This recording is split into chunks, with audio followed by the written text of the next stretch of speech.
Hi, this is Martin.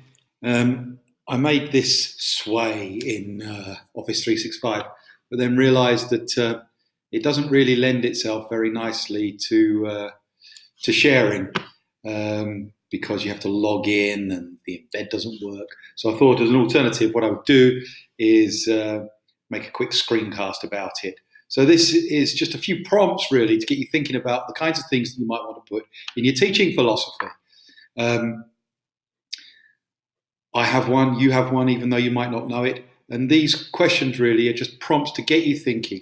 Don't answer the questions directly. Think about it.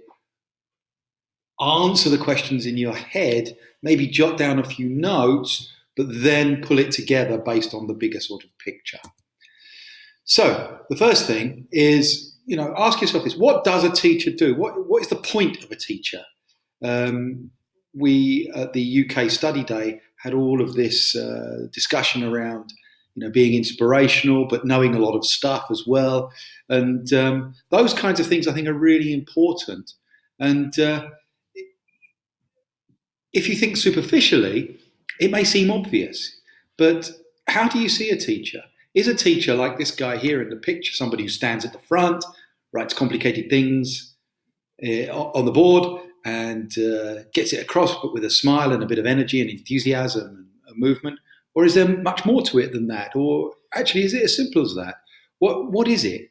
And then within that as well, what is the goal of education? I mean, people often, when arguing about whether students should pay fees for their degrees, say, yeah, it's a privilege. It's not a right. It's a privilege. If you're going to get 3 years of education, you should be paying for it because you will benefit in your career. And that very sort of individualistic perspective denies the alternative view, which is that it's about the betterment of society. So, what is your thinking of that?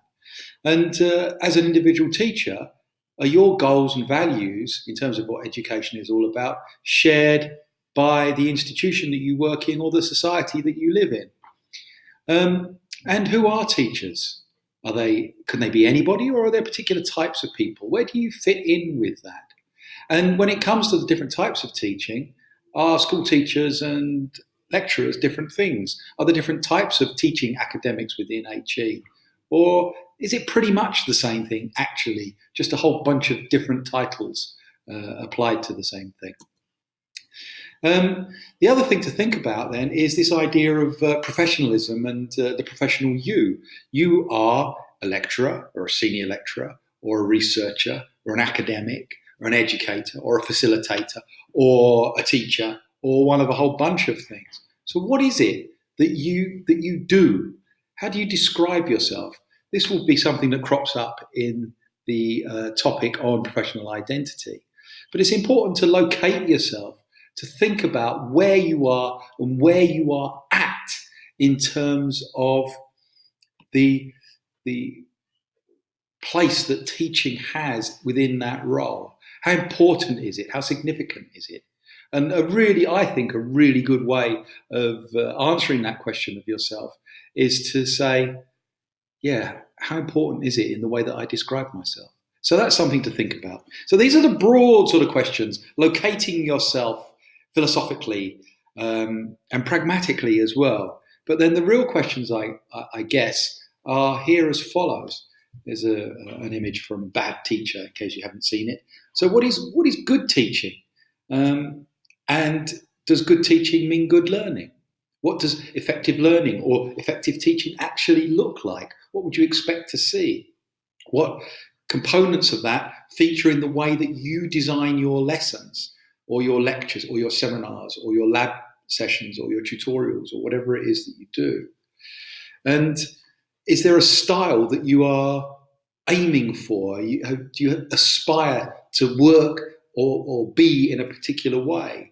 And within that, are you just pulling elements of your natural self into the classroom and your style? Or actually, are you creating and working on developing a persona that actually isn't exactly what you're like in real life? And within that as well, do you think that good teaching in your discipline, in your specialism, has a very particular aspect Are there ways of behaving, acting, interacting that are really quite unique to the way that you have to work? I saw a couple of people, had the privilege last year of seeing a couple of people who were teaching Oriental medicine, forgive the phone, and I think they do have a very discipline specific way of working. And it was very, very interesting for me to observe. So moving on, influences. Do you have teachers in your mind from your past or colleagues that you're working with now who you look up to, you aspire to be like? Have you ever deliberately drawn on good experiences of being a student in a session or working alongside a colleague and thought, I'm going to emulate that? Or alternatively, have you ever had bad experiences of learning something or working alongside someone, don't mention any names, that really has inspired you to do things completely differently? In other words, why do you teach the way that you teach? And then within that, I suppose, there's this idea of style. I've already touched on this, but we will be looking, when we look at learning theories, that theoretical approaches can be quite closely aligned with different teaching styles. So one way of categorizing that might be quite authoritarian.